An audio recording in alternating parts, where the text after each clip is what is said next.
Once I contact Hello guys, this is Yugioh Solo Mode Stories. Legend of the Starry Dragon.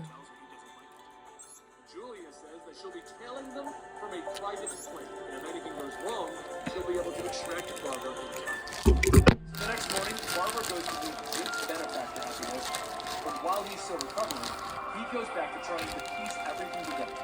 Joker claimed that he wasn't the one behind A-Day, and all of this is too deliberate to have not had a driving hand.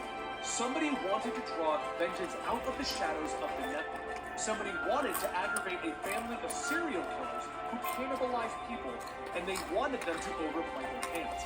Somebody wanted him to bear witness to all of this insanity, knowing his life to die. Who benefits from all of this? Jim asked himself. And after a few quiet moments, he knows who's behind everything. He grabs his phone, calling up Harvey, telling him that he needs to meet him. Book up a private airfield and get to it. He's coming to pick him up. Harvey asks where they're going, and Jim says right into the hearts of the horror show. Something that has been staring him right in the face from the start, and he thinks he just started to look it back in the eye. Before leaving, he stops by a tailor who's able to weave body armor into his clothing without bulking it up. He also uses Christina's credit card. Next is to pick up some surveillance tape, also put it on the car. And finally, one private jet and pilot to stay on call, also on Christina's card. And over in Hooper County, the real Joker finds himself in a bit of predicament. A helicopter touches down at a grassy field, and the Joker is dragged out by the Simpsons and brought into a roadhouse. Sawyer Simpson steps out, pulling the bag off of the Joker's head. I thought everything was bigger in Texas.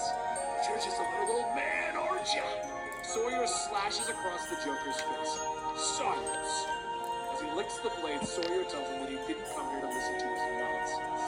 He came here for the first taste.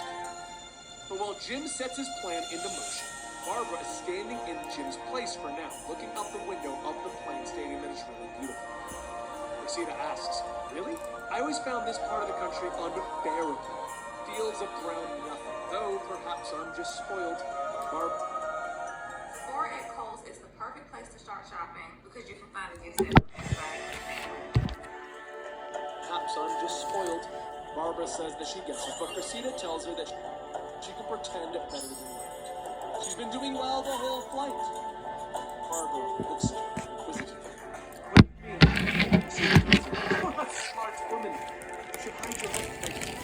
Would you like watching all of those things from your silly little clock? Could it make you feel powerful? It's kind of thrilling to have someone's eyes watching you in those intimate moments. Barbara reaches for her watch, but Christina asks, oh, are you hitting the panic button? Your friend's plane is directly behind us now. My associate took control minutes after she's gone. She's alive. For now. Barbara looks at her. Why does the Tortoise Owls want Joker? Christina says because she told me. Barbara stands up. Why did you take my brother? Christina's a bodyguard and grabs him. Christina laughs.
thought that we were gonna die. But Jim looks back. You can come out now. And Harvey's confused. Who are you talking to? Jim explains that the person in the shadows was left by Barbara to keep an eye on. He knows the rest.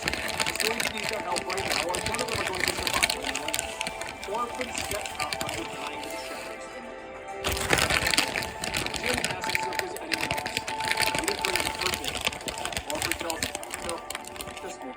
Harvey stands up out. The secret is the corner of our sides. There's no way that she can have it. The Orphan grabs him by the shoulder, spinning him around, slamming him to the ground. Good. When did you lose contact with Julie? Jim asks, and Orphan tells him, 3 hours ago. Jim then takes out his phone and sees that he believes he has her daughter. He's going to be landing at an airfield just outside of Hooper County in 1 hour. It's time they all met up together. Christina tells him he's sorry, but his daughter should have stayed out of this. They no longer so I think you'll find it easy, Jim tells him. I know who's behind everything and who's behind everything. Tell him that I know why he's done all of this, but I don't know what he's after. Christina pauses and then responds. 1 hour. Jim lands on the airfield where Cressida has Barbara and Julia tied. She looks back at her bodyguard asking if he's certain about all of this, and the man tells her to be quiet. As Jim steps out, he lights his pipe, stating that this is how it's going to go down. Harvey's going to take my daughter and her friend and fly them back to Ghana. Cressida tells him that he's overplaying his hand, but Jim takes a puff of his pipe and points out, the end game that he wants is only going to come about if I know that my daughter is safe. If she's not, I'm willing to burn everything to the ground. Are you prepared to accept that? Cressida begins to speak. The bodyguard whispers something into her ear, and she turns angry. Very well. My Talon will accompany them on the flight home to ensure they don't get involved. Harvey steps out of the plane, asking to be sure about this, and Jim assures him. As the plane takes off, everyone sits around as Orphan sneaks out of the shadows, taking the Talon out. Back on the runway. What makes a Starry Night deck unique? The main features of this deck is that it can be used to summon level 7 light dragon type monsters from your hand or turn from the field to the hand to activate the effects. When normal specter summoned from your hand, Starry Night, Starry Dragon is a monster that provides strong support for a Starry Night deck, including an effect that destroys a card on the field. Sharpening his knife as dozens of bodies are around him. But in the cage in the back, Joker looks up and watches with a gag in his hand. There's a level of wealth that most people never attain. A level where things are just better. The clothes will fit better, the fabric feels nicer. You'll be able to chisel away every physical imperfection one by one. You understand all of it. But it's not what gives way to the allure. There's something obscene about true wealth. You see it when you walk past the sort of restaurant where everyone is wearing clothing that costs more than you make in a year. And yet, there are some people who reach that unattainable level of wealth who just hunger for more. As the Sampson family dine on the finer things in life, Uncle Sawyer taps his glass, stating that he has a few words he'd like to say. Their wealth and connections have bought them many incredible things. Most of them are too young to remember the days before they had the freedom to hunt and eat the way their family is compelled to eat and out. But the eldest of them remember that their kingdom was built on sacrifice, a deal with the devil himself. His brother, Billy the Brute, spent a lifetime behind bars so that they can thrive and live. But some damned clown decided to tear it all down for keeps. And the bastards that we've been paying off have not done anything about it. So now the Sampson family isn't going to play ball anymore. We're going back to the old ways, getting our hands dirty. Tonight, clown is on the menu. The Sampsons all cheer in unison, and outside, Cookie mans the grill, with the Joker poking his head out of his cage, telling them, I really hope you know how to season a clown. Maybe a little old basil. Do you think I might turn red shiny like a crab? Cookie shovels more burning coals on and tosses them back at the Joker, who laughs. Damn, I should have just pissed off some Maryland cannibals instead. At that moment, there's a loud explosion, and a few minutes later, back inside, one of the guards whispers to Sawyer that a masked woman appears to have set some of the oil wells on fire. Guards were sent to engage, but none of them are responding. Sawyer grits his teeth, stating that the damned costume idiots are ruining our fun. Listen up. Looks like we have dinner and a show. Get yourself something sharp and get ready. We got company. As the Sampsons all begin to step outside, Vengeance walks up to the house and Sawyer says, I don't know who the hell you are.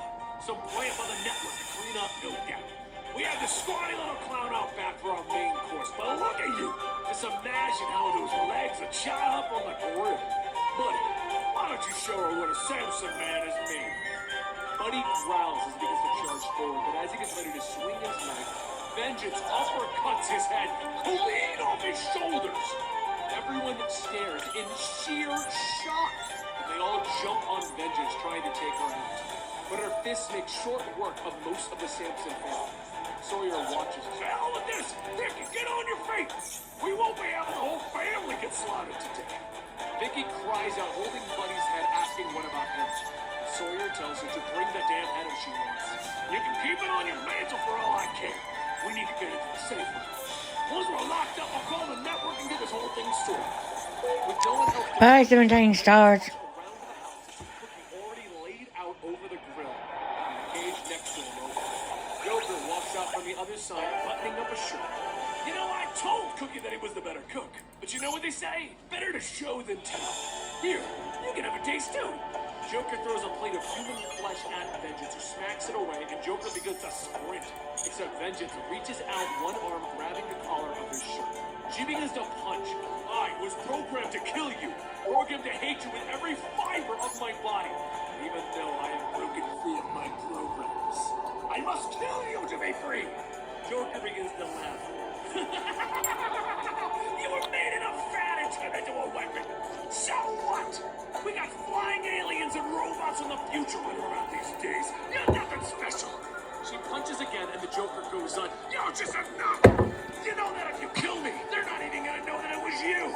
It'll be, oh, isn't it wild that this random chick punched the Joker to death in Texas? The Joker laughs through the punching as Vengeance raises her fist one final time. Someone grabs it. No. She looks back and Bane tells her, hello, daughter. It's time that we spoke. Vengeance stares for a moment. You're dead! And Bane looks at her. No, daughter. I am alive. Vengeance rolls her shoulder to free herself. Why are you standing in my way? The clown needs to die! But before her fist can end the Joker's life, Bane grabs it, throwing her to the ground. I told you no! Oh, this is great! But I may have already ruined enough family reunions today. Joker turns to leave, but sees Jim pulling out a gun. You're not going anywhere. Vengeance yells at her father. I won't let you take this away from me! But Bane grabs her by the face with his massive hand. You have a child's understanding of strength. It makes you weak. He punches her down. Your fury makes you mindless. It blinds you to what you can do. Think, free your mind. I have no idea what is going on, but I am loving it. Jimbo, you want to put some money on it? Let's see which Bane makes it out of you alive. I've already made my bet. Oh, yeah, huh? You made some kind of murky, horrible deal, didn't you? Something that you're never going to be able to live with. I told you, Jim. I told you that I was gonna win. Shut up and get a move on, Joker. Jim pushes Joker into the house. Joker tells him, you've gotten so serious. I love it. Jim asks for the location of the Sawyers, and Christina tells him that they're in the safe room. And Joker puts it all together. Wow! Teaming up with Bane and the Court of the Owls. Is the Riddler here too? Two-Face? That weird old guy in a green cape? Condiment King? Jim takes his gun, bashing it into the Joker's skull. I told you to shut up! Joker begins to rub his head. Ow! But what is her deal? I understand everyone else. But why does this woman want to kill me? Christina explains that she doesn't care about the Joker at all. She finds him distasteful, and that's about it. Years ago, her father was the Grand Master of the Court of the Owls. When he was overthrown, he tried to get that power back once and partnered up with Bane to do it. Bane failed. She spent years of her life in hiding, terrified of the Court of the Owls, the global network of criminal organizations protecting her, keeping keeping them hidden. She dreamed of tearing that network down, but she knew that she couldn't do it alone. She needed to force someone's hand to act. While her father had a run of the court, he paid close attention to the network's new cloning projects. He thought it might be a valuable resource for creating new talents. But the generals of Santa Prisca, they been hiding. They wanted more. They tried to control Bane through mental conditioning, but he was too strong for them. And now they wanted him dead, and a new Bane to control. Thus, Project Vengeance was born. She had dangerous secret information on how the world worked, but she needed a plan to draw them out of the shadows. She knew who had the mind to concoct such a plan. But Bane's plan needed a scapegoat, and he had a grunt that he was nursing. One that would let her get the Court of the Owls to buy in. Joker was the perfect chaos agent, the one who would bring all of the sins of the network to the surface. She wants the Court to fall.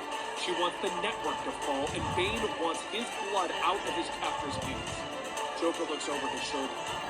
Okay, what about you, Jimbo? What do you want? Jim tells him that it's taken him a while to figure that out, but if he's honest, it all keeps going back to a night in an old cop bar in Chicago. One of his old buddies told him that if he were ever in a situation with a truly evil man, that he should not think twice. That when he saw evil, he should aim for him. And that is where we're going to leave that for a moment. Because it's time to pass forward into the future. Because what happened at the end of this? How did it all resolve? Well, that's a question that even Batman has. Because later, as he got home to Gotham, Jim opens the door to his apartment. He doesn't bother with the lights, but instead grabs a bottle of whiskey and 2 glasses and has a sip.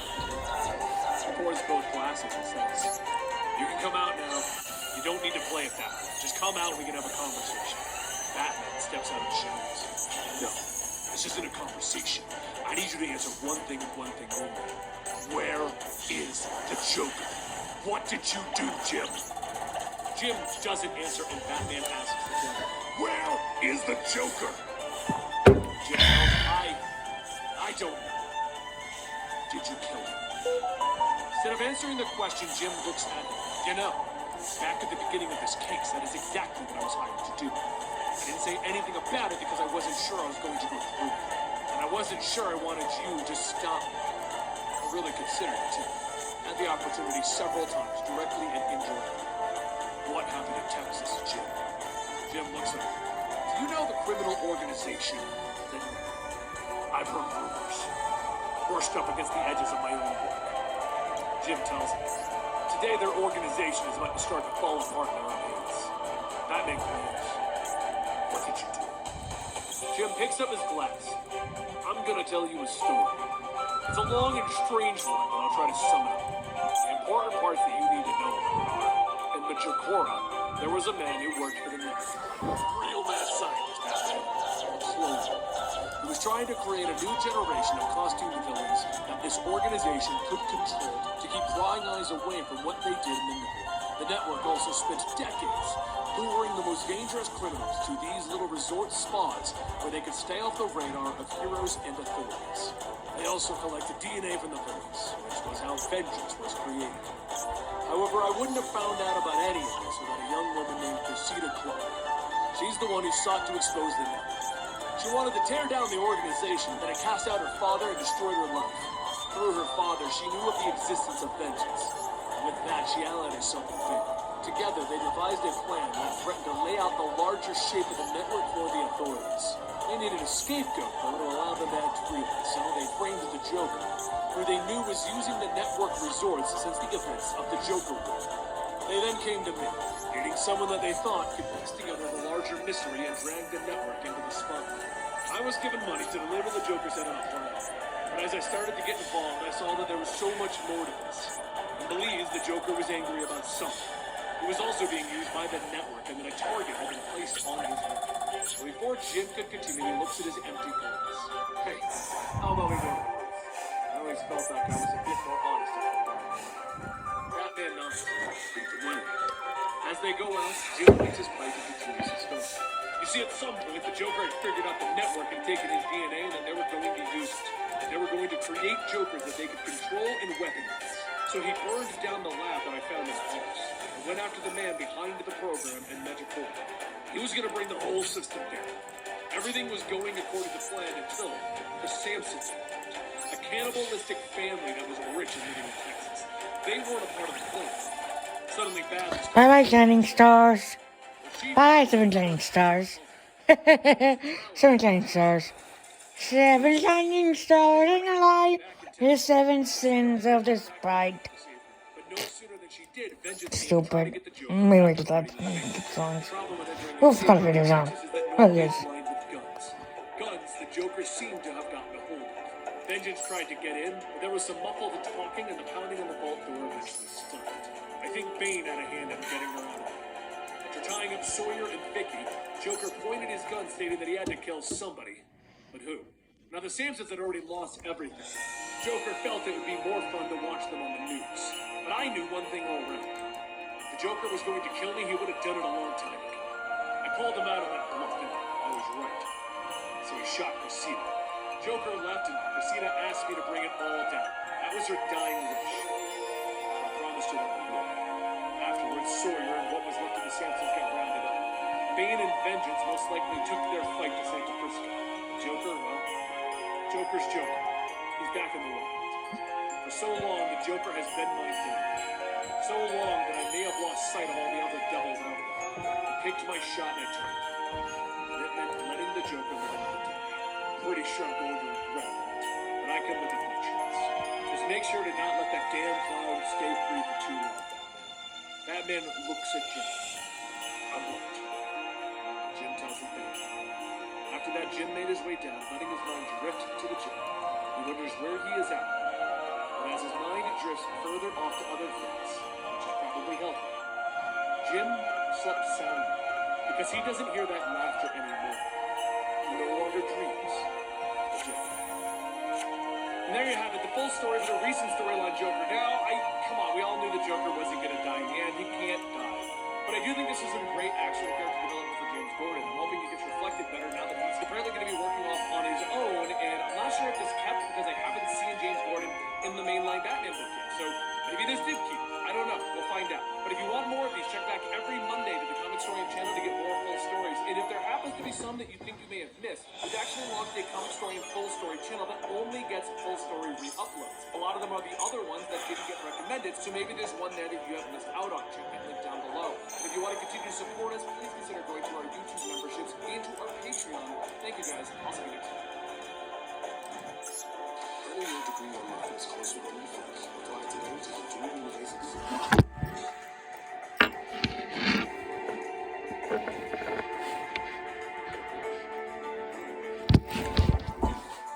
He shows a large steel crate carried by a helicopter and says that there's something nasty in there that they've been trying to kill for years.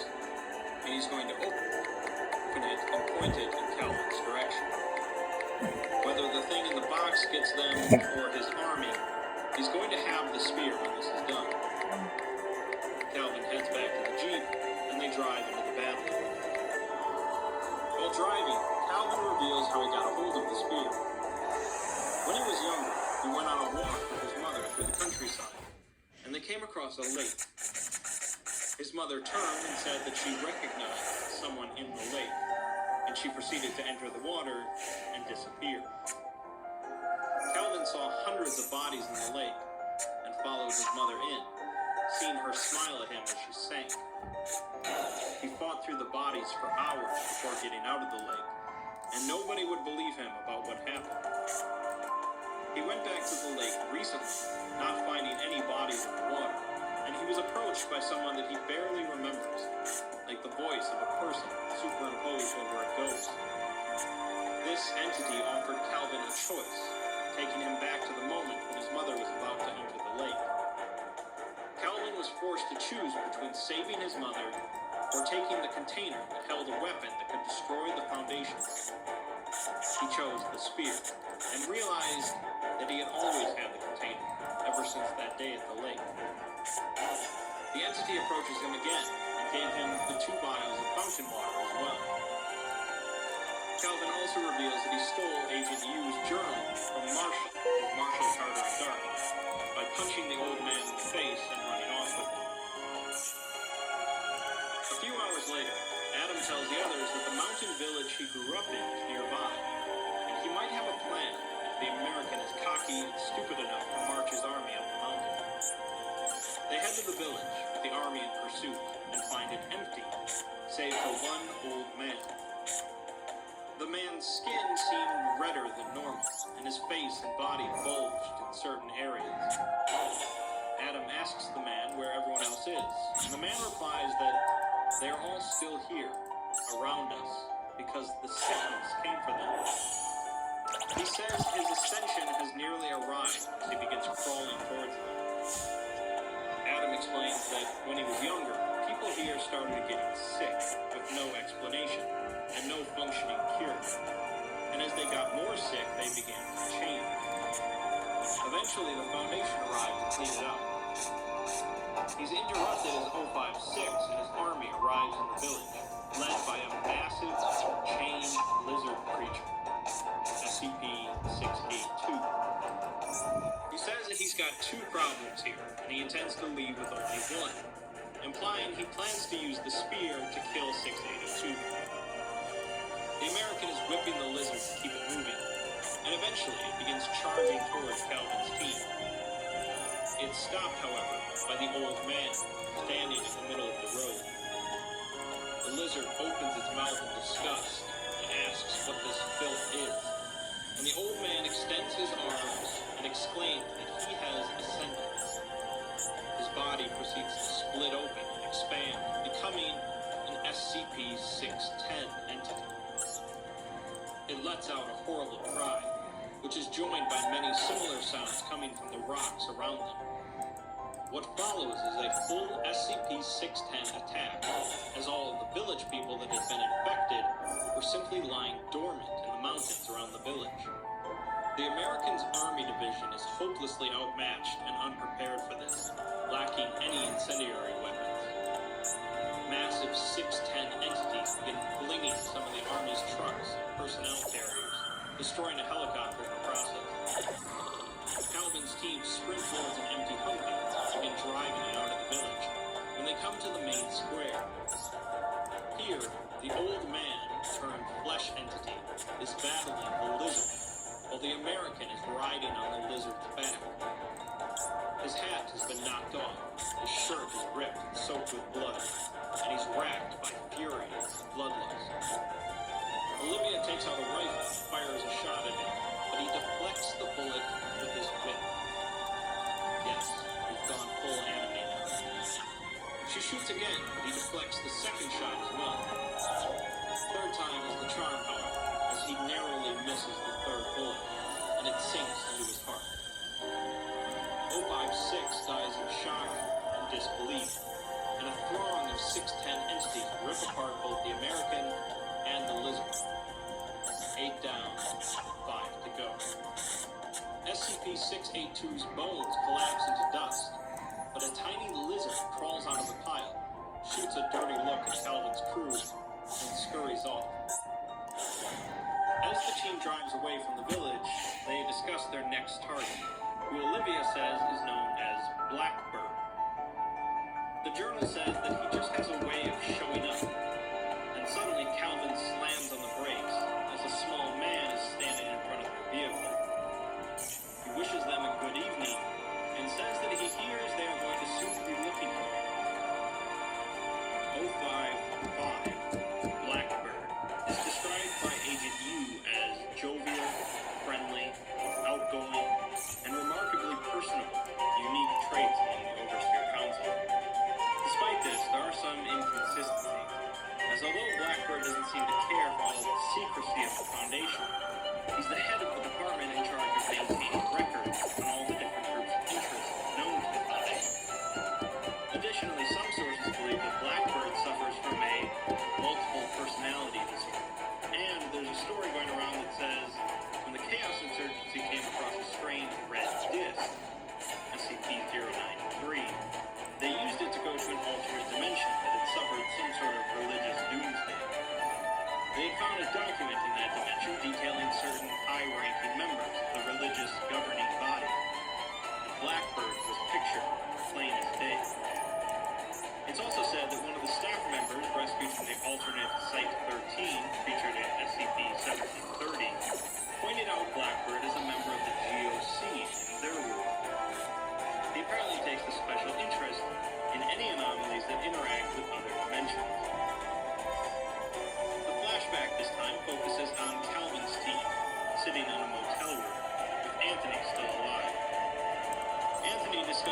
original defection, the kingdom of the bad, and the creation of the children. He says that while making the children, they did something truly heinous, and he's half convinced that the overseers later made a deal with death just to avoid the fires of hell they're all now destined for. He goes on to say that the administrator had fooled them, and the whole endeavor was a lie just so the administrator could see if they could create an anomaly instead of discovering it. In the end, those that stayed believed that the children were a net good, that the ends justified the means, and they had created a safer world. Those that defected believed they had done something unspeakable, and the Foundation was rotten to its core. Since the Foundation was much more decentralized then, the defection didn't cause the end of the Foundation, but now the overseers of the lifeblood of the organization. Additionally, Anthony tells them that underneath almost every Foundation facility is a nuclear device. But at Site 01, there is a system in place that allows a person to detonate all of them simultaneously. This is their plan. In the present, Calvin's team steps out of the vehicle and cautiously approaches the man on the road, who raises his empty hand. He takes a bow and introduces himself as Mortimer J. Denning von Kronecker, the 5th Overseer. He says that he came here to meet them, as he's seen many impressive things throughout his life, but has never met anyone who has killed 8 Overseers. Olivia asks why he came here if he knows they're trying to kill him, and he laughs it off, saying that, unfortunately for both of them, killing him isn't going to work. He is willing to demonstrate, asking them to shoot him in the forehead. Calvin and Olivia hesitate, suspecting a trick, so Blackbird pulls out a knife and jams it into his head. He collapses, as expected, blood spurting out. But then the road is illuminated by a purple light. The light pulses twice. There's a distant snapping sound and the smell of ozone. And then Blackbird appears before them, unharmed. He says that he's anomalous, of course, like most of the overseers. And he offers to show them what he can do and tell them where he's from. They begin following him, and they notice the sky changing, becoming a deep, rich purple. The landscape is changing as well, into a cobblestone street in a city they don't recognize. The sky changes again into a sullen gray, and it begins drizzling. He says that this is where he's from, London, the last city on Earth. In this world, the Black Death hit very hard, and a fellow came along who told everyone he had a cure, but it wasn't exactly the plague he was curing. In Calvin's world, the SCP Foundation has this individual contained, as SCP-049, of course, but he's much different in this world. In time, every city eventually fell, until London was the only one left. He explains that he can step between different realities at will, and when he was younger, living in this cursed world, he dreamed of living in a happier place. He began hearing a voice from another reality, which turned out to be an alternate reality version of himself, and he followed it. The multiple versions of himself began seeking out other versions of himself until they had gathered all of them, and they unified into a single entity. Now, when one version of him dies, another steps in to take its place. He also says that there's another person out there like him, named Allison. I've only mentioned this character once before in my Serpent Hand video, as she commonly goes by the title of the Black Queen, said to be the daughter of Dr. Dew. It's said that there are thousands of Black Queens, which corroborates what Blackbird is saying. The two have a deal going, where she keeps him informed of things, and he shows up anytime she needs a little muscle. Blackbird understands what they're doing, but he doesn't want it to happen, because he doesn't want to risk losing touch with all the different versions of himself. To try and dissuade them, he offers them a way out, but assures them it's a legitimate one, not like the deals the other overseers offer. In front of them are 3 doors, and standing in front of each door are 3 identical men. Realizing that they weren't going to get anywhere by shooting him, they each stepped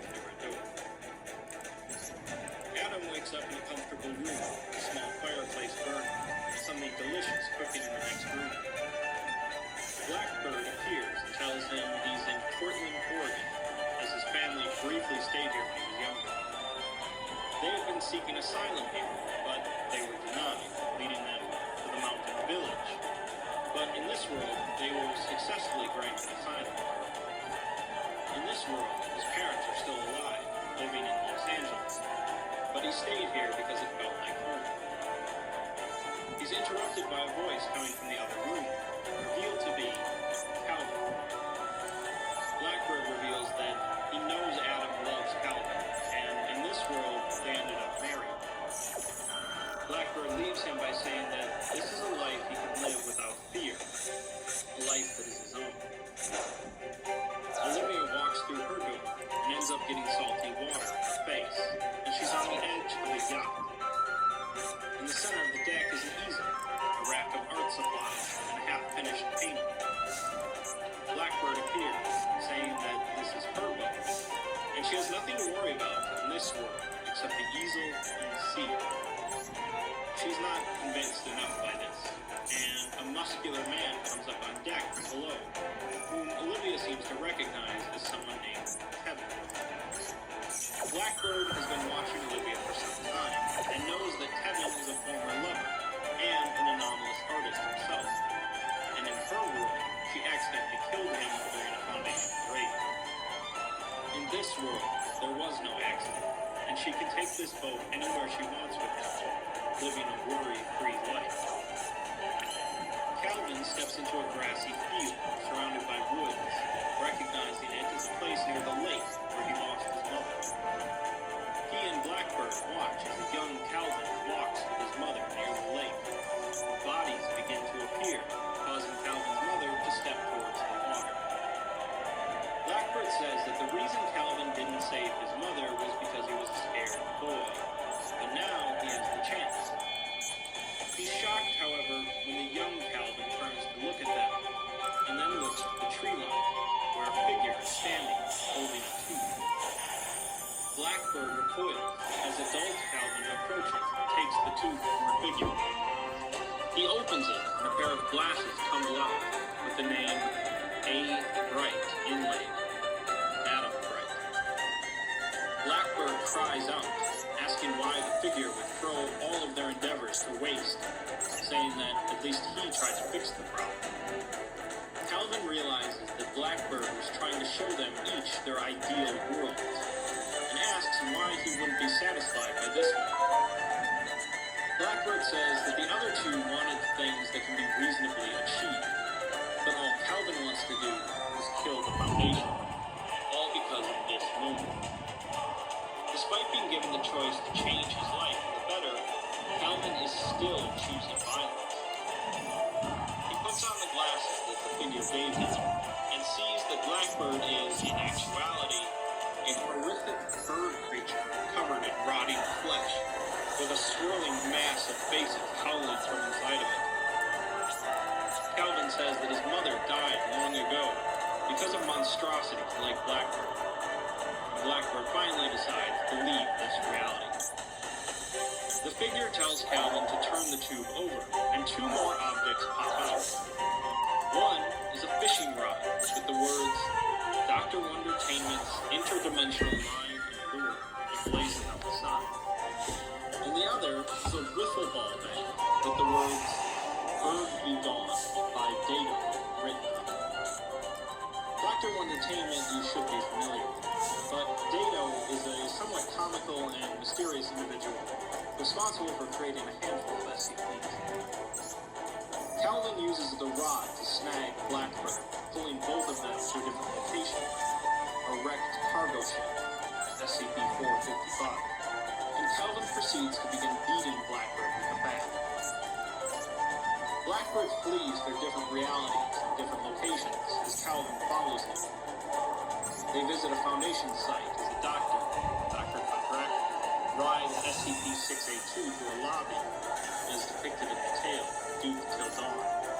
And they visit the Dead World, SCP-2935, as well as several others. In each place, Calvin begins to notice a young girl, holding up her hand and counting down with her fingers. Finally, the girl reaches her hand out to Calvin, and he grabs it, causing the three of them to land at the base of a large shaft, with a massive machine near them exerting great pressure on it. Blackbird recognizes the young girl as Allison, the Black Queen, and demands to know what she's doing here. She tells him that she's done working with him, as what he's been doing is too unnatural. He replies that it doesn't matter, she can't stop it. She says that he can, and powers down the machine, revealing the entity from part 3. Calvin charges at Blackbird with the bat, beating him closer to the entity. The entity asks Blackbird if he's an overseer, to which, of course, he responds yes, demanding to be released. Blackbird seems to have no knowledge of this entity, and it says that he has committed immeasurable crimes. Blackbird cries out that the only thing he's done is offer a way out. The entity says that this is the only way out, and wipes Blackbird from existence. Allison turns the machine back on, and tells Calvin that she had been searching for this entity for years, and this is the only reality where it exists. She wanted to undo the damage that Blackbird had done. She doesn't think he was evil, but he just never did anything about the injustices he witnessed. In this reality, the entity had killed everybody in the world except for himself, and Allison sticks around just to keep the machine running. Calvin asks if she knows what Blackbird showed Olivia and Adam, but Allison just says that taking them from where they are now would be a cruelty. Next, we see Calvin, Olivia, and Adam together on the tarmac of a small airport. Another member of Delta Command arrives and sees that they all look rough. Olivia and Adam shaken, and Calvin injured from his encounter. It seems Calvin had pulled them out despite Allison's comments. Bye-bye, Starry Steel. Bye, Starry Steel. Starry Steel. Starry Steel. Funny. Elsewhere, Siegel is at a Foundation facility, descending down an elevator shaft until reaching a shallow pool of red liquid, and 4 figures lying in it. He enters a command, and the figures are raised out of the liquid, and he informs them that there are 3 insurgency agents that have gotten their hands on some powerful artifacts. He has killed 7 overseers, and the ambassador has Get back, guys. Get back.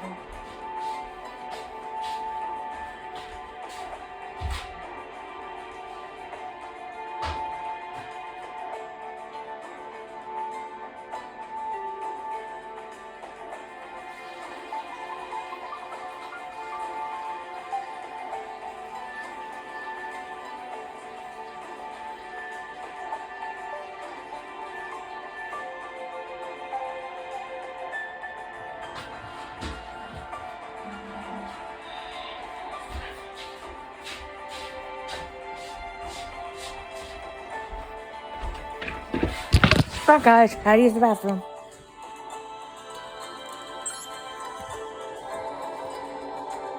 And I say Merry Christmas. I love y'all. Merry Christmas, guys. Now, the next and final duel of this video. Then, I'll open up the Starlink pack, whatever.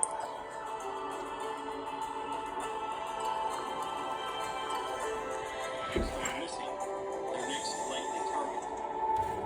He tells them to find them, bring them back alive if possible, and bring back the spear and the journal. He speaks to a screen with an ominous symbol on it, telling it to show them where they can be found. He finishes by telling the figures to be his red right hand, referring to them as Irantu, Munru, Nanku, and Anru.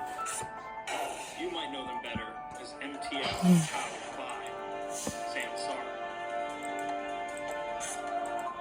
054, the ambassador, is probably the least involved with the overseers in the Foundation's secretive efforts. Born in Iran before emigrating to France, he became a French actor of some acclaim before joining the Foundation, although those activities have since been expunged. He's said to be anomalously charismatic, but Agent Yu says there's no evidence to prove that.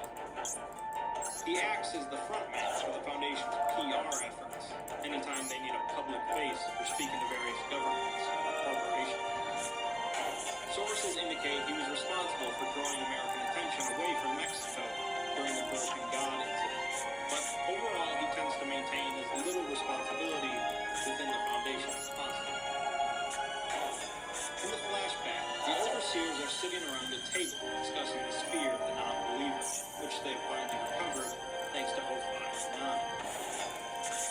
tomb where they found it, there had been some books written in the Davite language, probably by Davite captains.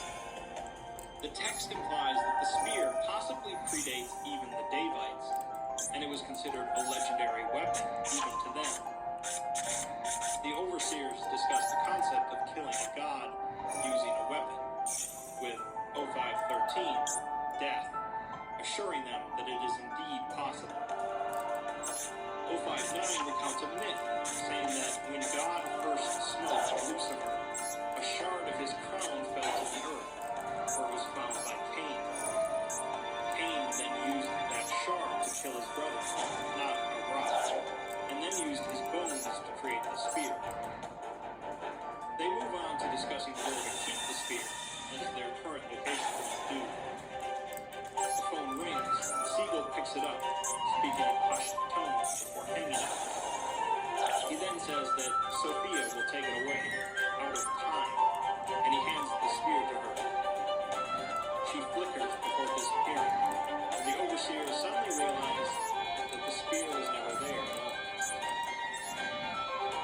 In the present, Calvin schemes on a plane, watching the television as a newsreel states that French billionaire Jean de France, the ambassador, cancels an appearance at a festival due to security concerns. They hear then from another member of Delta Command that the ambassador canceled his appearance because he called them and asked to have a meeting to discuss terms.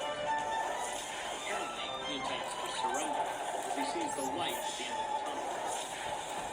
It seems like a trap, but he says he's willing to stand trial. Doesn't mean die. He's willing to resign and give some information, including the location of the all-seeing eye, which we'll understand more about soon. The member of Delta Command he spoke to, Priscilla, plans to meet him tonight and bring him back to Delta Command for further questioning. After finding out where they're meeting, the Delta member with Calvin's team, Sloan, says that Priscilla is in over her head, as the ambassador is notoriously anomalously charismatic, and he wants to go with Calvin to the meeting. Adam and Olivia are still not in great shape, so they are going to get sent back to Delta. The group arrives in Johannesburg, South Africa, and they see a plane that they identify as Foundation owned.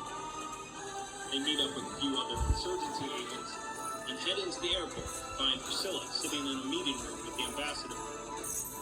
Priscilla is extremely angry to see Sloan, but he introduces himself to the ambassador, who Calvin notes is unusually handsome, with a laugh like music and falling water. Sloan also introduces him to Calvin, whom the ambassador seems to be wary around, but shakes his hand. The ambassador says that Calvin's actions have destabilized the Foundation, and he values his own longevity over any ideology. He also says that he possesses an acute ability to read people, even large groups. But there is something massive moving within the Foundation, something very powerful, growing stronger every day. Calvin presumes it to be Siegel, and the ambassador says that that is most likely, and he's not eager to stand between this power and its goal, preferring to see it snuffed out. He knows the location of Overwatch Command, the location of many Foundation black sites, practical knowledge about the Foundation, and is willing to assist the insurgency in cleaning up their mess after it's over. They are suddenly interrupted by shouting in the distance, and the sound of bullets coming from powerful automatic weapons. They begin fleeing the meeting room, dragging the ambassador with them, and the airport is now fully evacuated. An explosion erupts from the airport. Calvin turns to see 4 figures emerging from the smoke. Human, but otherworldly, covered in heavy armor, carrying heavy weapons. They begin sprinting towards Calvin, opening fire on him. Calvin ducks for cover as insurgency agents intercept Samsara. As Calvin continues running, he witnesses Samsara decimating the insurgency agents, one of them lifting an agent up, putting a flamethrower to his face, and another tearing a steel support pillar out of the wall, skewering 2 agents with it. Another Samsara member takes aim with a rifle and removes Priscilla's head. crap. Sloane, Calvin, and Fuck the you. ambassador continue fleeing as they make it out onto the tarmac. Sloane is killed by Hale with gunfire, and Calvin attempts to urge on the ambassador, who is now curled into a fetal position on the ground. Suddenly, speakers around the airport crackle into life, and a childlike, unnatural voice comes out of them, saying, I ran to, not the insurgent. Bring me the insurgent. Kill the traitor. The voice continues to speak the word traitor as Irantu lands near the ambassador after a jump 3 stories up. The ambassador attempts to flee again, but Irantu shatters one of his legs with a stomp. Irantu then lifts him by his hair and slaughters him with a hatchet, finished by tearing his skull in half. Sloane's plane, which was carrying Olivia and Adam, takes off, but is quickly shot down by one of the Samsara members. Calvin watches in horror before Irantu slams a closed fist into his face, and he blacks out. 10 down, 3 to go. 053 is known as The Kid, thanks to the single image connected to 053, featuring a very young Korean child. Despite this, very little is known about 053, and no one has ever actually seen them. They always appear through an avatar on screen, speaking with a digitally constructed voice. In the Foundation, 053 is known as the All-Seeing Eye. Bye-bye. Bye, angels, starry night. Go all and have a go a snoring night. A still night. I think I'm doing AI instead of people. I feel like doing AI instead of people. Agent Yu writes that he has seen Foundation agents lurking around the site of anomalous activity before anything has happened, and has seen agents working to supplant world leaders prior to massive unrest that they could not have possibly predicted, thanks to the all-seeing eye. Agent Yu writes that a decade ago, a town in the northwest United States had been having energy issues, shortly after the construction of a hydroelectric dam that should have helped alleviate those issues. Ever since then, heat signatures near that Now for Dragon Master, time to open the pack and becoming deep. see what we get. Hope it's good.